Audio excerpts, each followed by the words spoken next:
तो स्टूडेंट्स आज chemical properties पढ़ेंगे of group 17. Okay, chemical properties of group 17. See, now here, first of all, the oxidation states. So generally halogens exhibit only one oxidation state, -1. It is the most common oxidation state. Amongst all the halogens, fluorine has always -1 oxidation state. Remember this, fluorine का oxidation number always -1 ही होगा. The reason for it is because fluorine contains highest electronegativity. That's why it has always tendency to gain the electron. Okay, next one.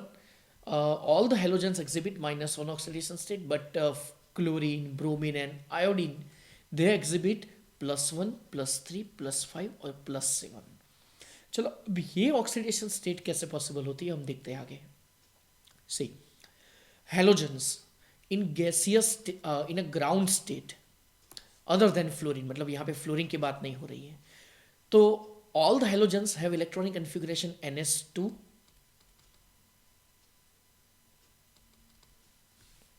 and np5. okay, again ns2 and np5. तो ये common electronic configuration है. Now I want to say that how +3 oxidation state is possible. See, for that, whenever this electron is transferred from ns to np, अब देखो अगर मैंने यहाँ पे 3s to 3p5 लिखा है, if we write here 3s to 3p5,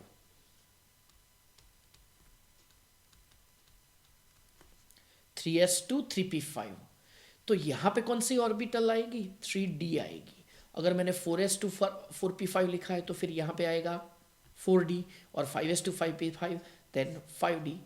okay, तो उसी ऑर्बिट की ऑर्बिटल d ऑर्बिटल, तो यहाँ पे एक इलेक्ट्रॉन ट्रांसफर हो जाता है. अब फ्लोरीन में वो पॉसिबल नहीं है. क्यों?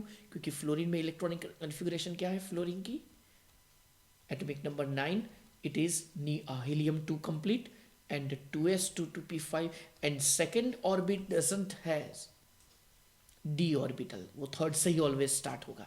That's why chlorine, bromine and iodine, they exhibit +1, 3, 5 and 7. चलो वो कैसे? तो अगर एक इलेक्ट्रॉन ट्रांसफर हुआ है तो फिर कितने होंगे? देखो 3 अनपेड होंगे. और जब भी यहाँ पे बॉन्ड बनेगा तब क्या होगा? अगर ऑक्सीजन या तो फिर हाइड्रोजन से जब भी ये बॉन्ड बनाएगा तब इनकी इलेक्ट्रोनेगेटिविटी कम हो जाती है. Okay, so at that time they exhibit positive oxidation state. चलो सेकेंड एक्साइटेड स्टेट में क्या होगा? और एक इलेक्ट्रॉन ट्रांसफर हो गया. Which one? See this one. So this electron, at the time this electron is transferred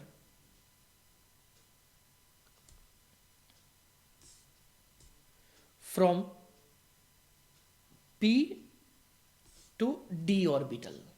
So at that time we will get 1, 2, 3, 4 and 5 unpaired electrons. Simple. And finally, if this electron is transferred, okay, actually यहाँ पे 2 indicate किए गए लेकिन ये electron यहाँ पे नहीं आएगा.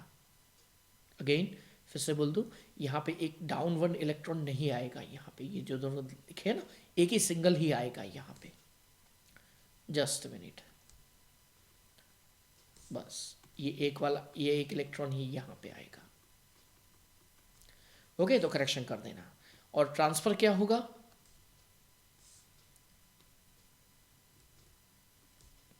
ये वाला इलेक्ट्रॉन. और कहाँ पे ट्रांसफर होगा? डी ऑर्बिटल में.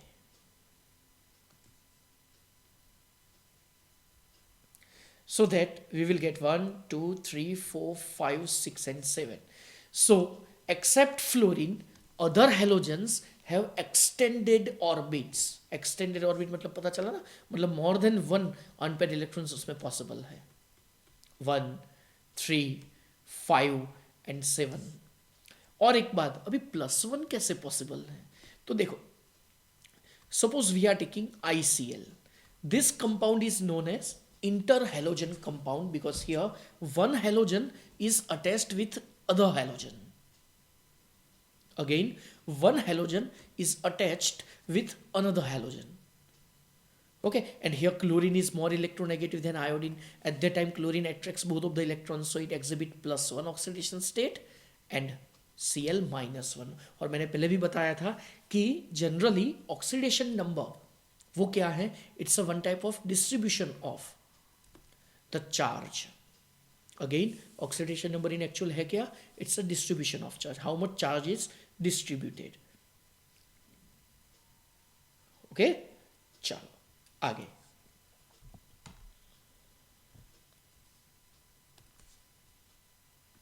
Okay, so next is the higher oxidation states of chlorine, bromine, and iodine are realized mainly when the halogens are in combination with the small and highly electronegative fluorine and oxygen atoms. Means chlorine, bromine और iodine तीनों की oxidation state जब वो fluorine या तो फिर oxygen से attached होंगे ना, तो तब उनकी ऑक्सीडेशन स्टेट पॉजिटिव होगी और ये हाई इलेक्ट्रोनेगेटिव एलिमेंट की नेगेटिव होगी. And then after bonding is possible.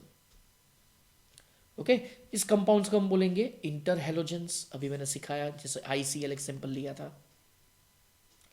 Okay, oxides and oxo acids. चलो ऑक्साइड्स कौन कौन से, Cl2O याद करो, तो क्लोरीन का ऑक्सीडेशन नंबर पर +1 होगा. Cl2O7 लिखते हैं, तो यहाँ पे क्लोरीन का ऑक्सीडेशन नंबर +7 होगा. Okay, next, the oxidation states +4 and +6 occur in the oxides and the oxo acids of chlorine and bromine. And the fluorine atoms has no d orbitals. Okay, D orbital उसमें है ही नहीं. तो इससे क्या होगा कि D orbitals नहीं है, so therefore they can not expand the octet. मतलब ये जो ऑक्टेट थी ना, यहाँ तक ही थी, लेकिन अब वो एक्सपांड हुई ना, ये एक इलेक्ट्रॉन ट्रांसफर हुआ कहाँ पे, डी ऑर्बिटल में. तो उसके लिए डी ऑर्बिटल तो होनी चाहिए ना. So if d orbital is present, that after we can say that here one electron can be transferred. Here one electron can be transferred. Okay, so its octet will be expanded if it is available, if d orbital is available. Being the most electronegative, it exhibits only -1 oxidation state. So again मैंने पहले भी बता दिया था, fluorine exhibits always -1, and except fluorine, remaining halogen atoms have tendency to get +1, +3, +5, +7. -1 तो होगा ही, लेकिन ये पॉजिटिव ऑक्सीडेशन स्टेट भी इसकी पॉसिबल है. All the halogens are highly reactive, and they react with the metals and the non-metals to form the halides, and the reactivity of the halogens decreases as we go down the group. तो जैसे जैसे हम groups में down होते जाएंगे, वैसे वैसे क्या होगी, मेटल्स की कैरेक्टरिस्टिक तो डिक्रीज होती जाएगी. ओके, मेटल के साथ और नॉन मेटल के साथ रिएक्शंस की टेंडेंसी डिक्रीज होती जाएगी. वैसे हेलोजेंस तो क्या है, ज़्यादा हाईली रिएक्टिव है ही. लेकिन सिर्फ हेलोजन की बात करें तो as we go from F to Cl to Br to I, so as we go down the group, then reactivity decreases. Next, the ready acceptance of the electron is the reason for the strong oxidizing nature of the halogens. तो generally halogen की tendency रहती है to get the strong oxidising agents nature. मतलब वो सामने वाले का oxidation करेगा, खुद का रिडक्शन होगा. ओके, तो सामने वाले का ऑक्सीडेशन कब करेगा, कि जब वो सामने वाला इलेक्ट्रॉन रिलीज करेगा, मतलब वो सामने वाले का क्या करेगा, ऑक्सीडेशन करेगा. उसका रीजन क्या है, because they have more tendency to accept the electron. Fluorine is the strongest oxidizing halogen. and it oxidizes the other halide ions in the solution or even in the solid phase. Okay, so in general, a halogen oxidizes halide ions of higher atomic number. चलो अब वो देखते हैं, इसको हम बोलेंगे halogen exchange. तो याद करो चैप्टर 10 की कौन सी रिएक्शन थी जिसमें हेलोजन एक्सचेंज होता था?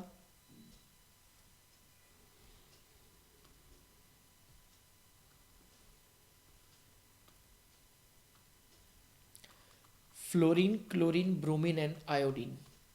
चैप्टर 10 का कौन सा टॉपिक था कि जिसमें हेलोजन एक्सचेंज होता था?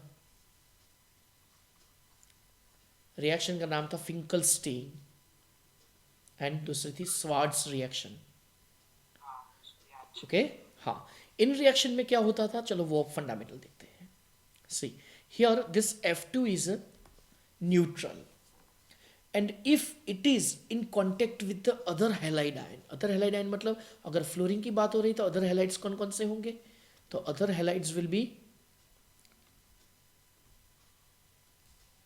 chlorine, bromine और iodine.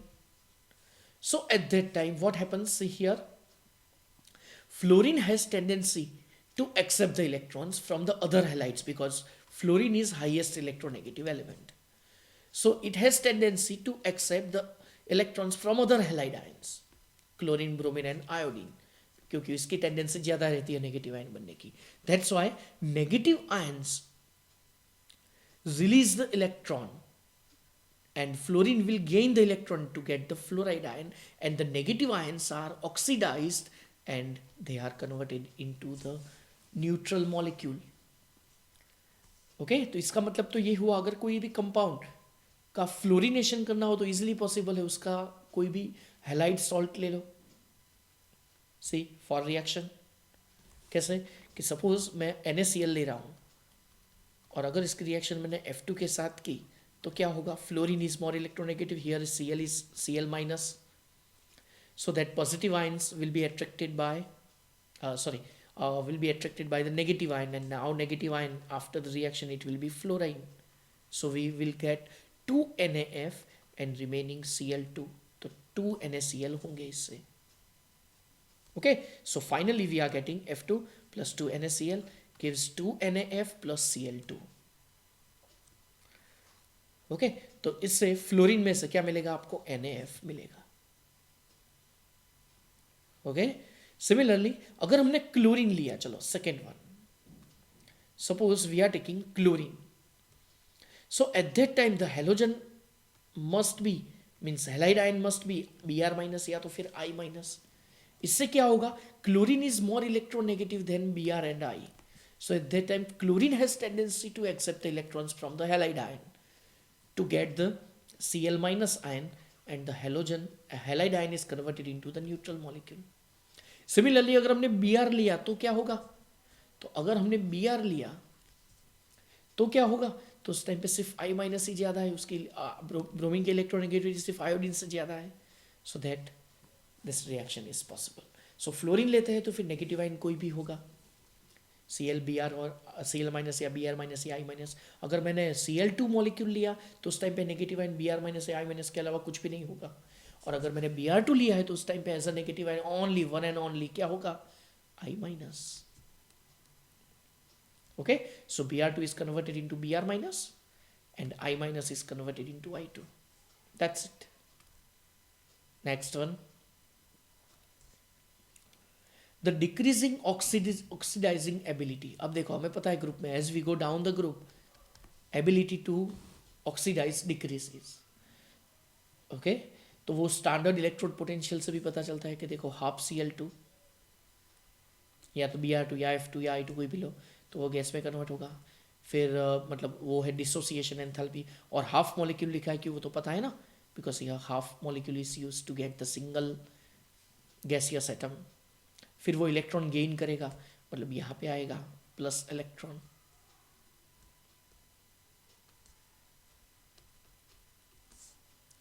ओके, जिससे हमें मिलेगा X माइनस, और फिर अगर हमने पानी में डिजोल्व किया तो फिर उस टाइम पे हाइड्रेशन एंथैल्पी यूज होती है. So the relative oxidizing power of the halogens can further be illustrated by their reactions with water. And fluorine oxidizes water to oxygen, whereas the chlorine and bromine react with the water to form the corresponding hydrohalic and hypohalous acid. चलो वो reaction अभी हम consider कर रहे हैं. F2 अगर हम लेते हैं तो H plus and I minus मिलता है और ऑक्सीजन गैस आपको मिल जाएगा. Simple reaction. If as a halogen Cl or Br is taken, so at that time here disproportionation, this name of the reaction is disproportionation reaction.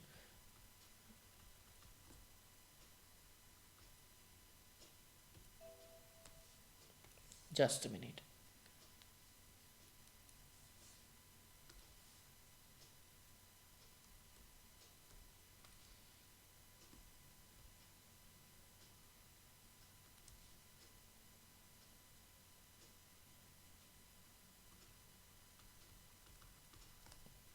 Okay, disproportionation reaction. तो उसमें क्या होगा, single element experiences oxidation as well as reduction reaction.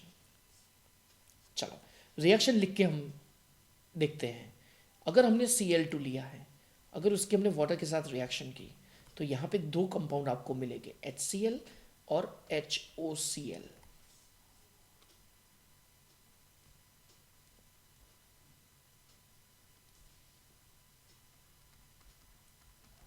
Okay, यहां पे chlorine का oxidation number 0 होगा, यहां पे -1. सो यहां पे chlorine experiences reduction reaction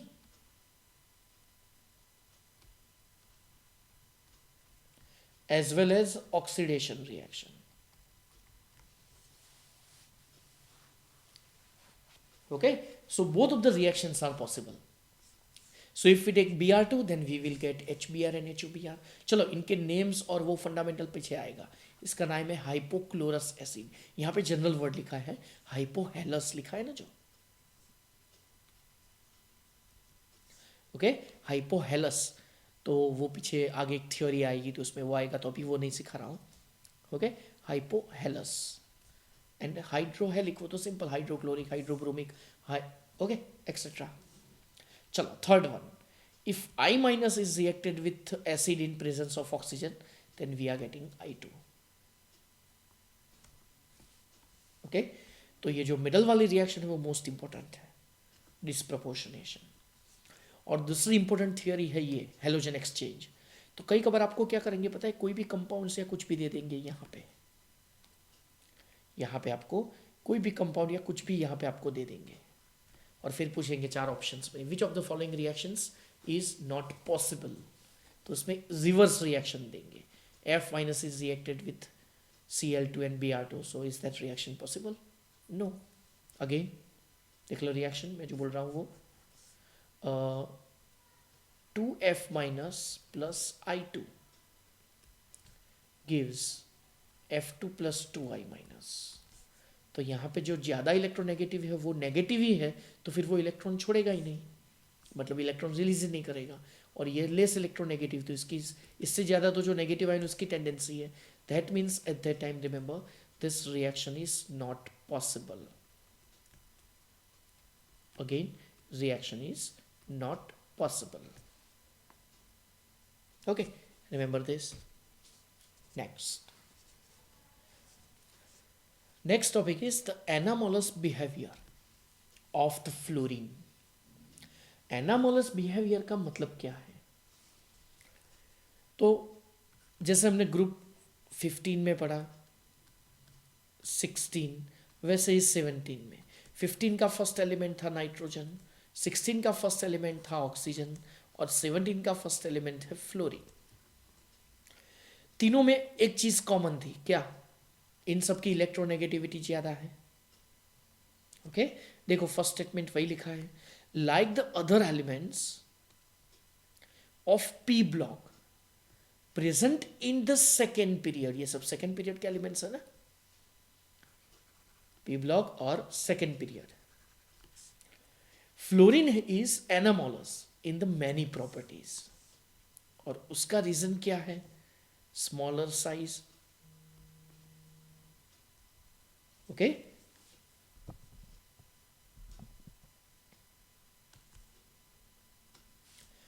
okay, so p block present in the second period of the periodic table. Fluorine is amonal.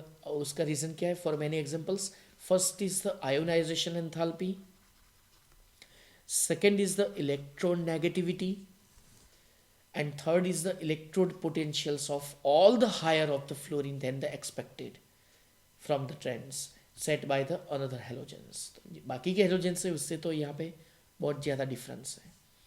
फिर ionic radii, covalent radii, melting points, boiling points, enthalpy of bond dissociation and the electron gain enthalpy are quite lower than expected.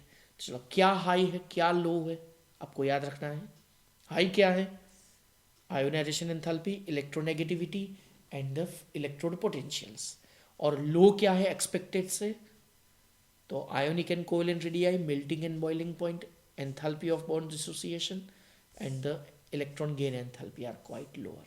The anomalous behaviour of fluorine is due to, चलो again आगे हमने पढ़ा था वही आ गया अभी.